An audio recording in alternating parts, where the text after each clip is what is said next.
BJP का कांग्रेस पर हमला, इमरजेंसी को बताया लोकतंत्र का सबसे बड़ा प्रहार।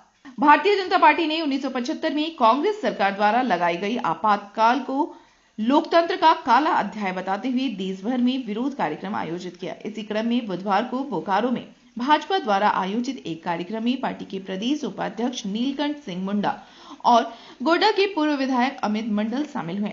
कार्यक्रम के दौरान दोनों नेताओं ने मीडिया से बात करते हुए कांग्रेस पर तीखा हमला बोला। अमित मंडल ने कहा कि इंदिरा गांधी ने केवल अपनी राजनीतिक कुर्सी बचाने के लिए देश पर इमरजेंसी थोप दी, जबकि उस समय कोई राष्ट्रीय संकट था न ही आंतरिक आपात स्थिति। उन्होंने लालू यादव पर तंज कसते हुए कहा कि जिस व्यक्ति ने मीसा एक्ट के विरोध में अपनी बेटी का नाम मीसा भारती रखा, वही आज कांग्रेस के साथ खड़ा है। वहीं भाजपा प्रदेश उपाध्यक्ष नीलकंठ सिंह मुंडा ने कांग्रेस को लोकतंत्र की हत्यारी पार्टी करार दिया। उन्होंने कहा कि आज भी कांग्रेस और उसका गठबंधन लोकतांत्रिक व्यवस्था को कमजोर करने में लगे हुए हैं। एक और कांग्रेस संविधान बचाने की बात करती है, वहीं दूसरी ओर उसका इतिहास लोकतंत्र को कुचलने का है। भाजपा नेताओं ने यह स्पष्ट किया कि पार्टी देश की जनता को इमरजेंसी के काले दिनों की याद दिलाकर कांग्रेस के दोहरे चरित्र को उजागर करना चाहती है। लोकतंत्र को किस तरह हत्या किए गए, लोकतंत्र का हत्यारा पार्टी कांग्रेस है और आज जनता के बीच में जा जाकर वो कह रही है कि संविधान बचाओ, संविधान बचाओ।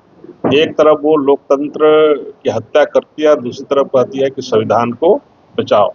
और तीसरी चीज क्या है कि वो आज के दिन में भी आप देखेंगे किसी ना किसी रूप में ये आप संविधान को लेकर के राहुल गांधी जी और लेके घूम रहे हैं, लेकिन किसी ना किसी रूप में देखा जाए तो वो परिवार में सिमट करके उस परिवार के अंदर में ही उस संविधान को लेके घूम रहा है, उनकी इर्द गिर्द ही घूम रही है और लोगों के बीच में जाकर के लोगों को भ्रमित करने का काम कर रहा है। लोगों को यहाँ पर कि हम लोकतंत्र को बचाने का काम कर रहे हैं और संविधान को बचाने का काम कर रहे हैं, लेकिन लोकतंत्र को आज के दिन में भी ये कांग्रेस और उनकी जो गठबंधन है, ये सारे लोग लोकतंत्र को एक तरह से समाप्त करने के क्षेत्र में काम कर रहे हैं।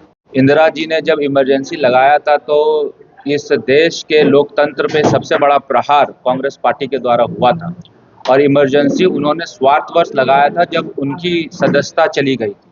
ना कोई नेशनल इमरजेंसी था, ना कोई आंतरिक दिक्कतें थी और बावजूद इसके इंदिरा जी ने सिर्फ उनकी सदस्यता रद्द हुई थी इसलिए उन्होंने पूरे हिंदुस्तान में इमरजेंसी घोषित किया था। अब आप बताइए कि जो पार्टी छोटी सी बात पर इमरजेंसी घोषित कर देती है, उसी पार्टी के अभी राजकुमार ये कहेंगे कि भारतीय जनता पार्टी के द्वारा संविधान खतरे में, तो कितना विरोधाभास है। और लालू यादव जी ये कहते हैं कि इमरजेंसी में ही उनकी बेटी मीसा भारती हुई और मीसा भारती का भी नाम जो मीसा है वो जो है आपके एक्ट के नाम पर रखा गया है। और आज वही लालू यादव जो इमरजेंसी के कार्यकाल को दर्शाने के लिए अपनी बेटी का नाम मीसा भारती रखते हैं, वही लालू यादव कांग्रेस की गोद में है और वही लालू यादव गठबंधन के तहत आज कांग्रेस के साथ मिले हुए हैं। चाहे वो आपके मुलायम सिंह यादव हो, चाहे वो लालू यादव हो, चाहे कांग्रेस पार्टी हो, आज आप देखिए कि जिस लोगों ने इमरजेंसी लगाया और जिन लोगों ने इमरजेंसी का विरोध किया वो सब एक घटक दल हो गए हैं। इसी के विपरीत भारतीय जनता पार्टी एक सिद्धांत की पार्टी है और जो हम लोगों का प्रिंसिपल है उस प्रिंसिपल पे आज भी हम लोग कायम है और उसी को हम लोगों को जनता को बताना है कि जो व्यक्ति ये कह रहा है कि संविधान खतरे में, असल में वही संविधान के लिए सबसे बड़ा खतरा है।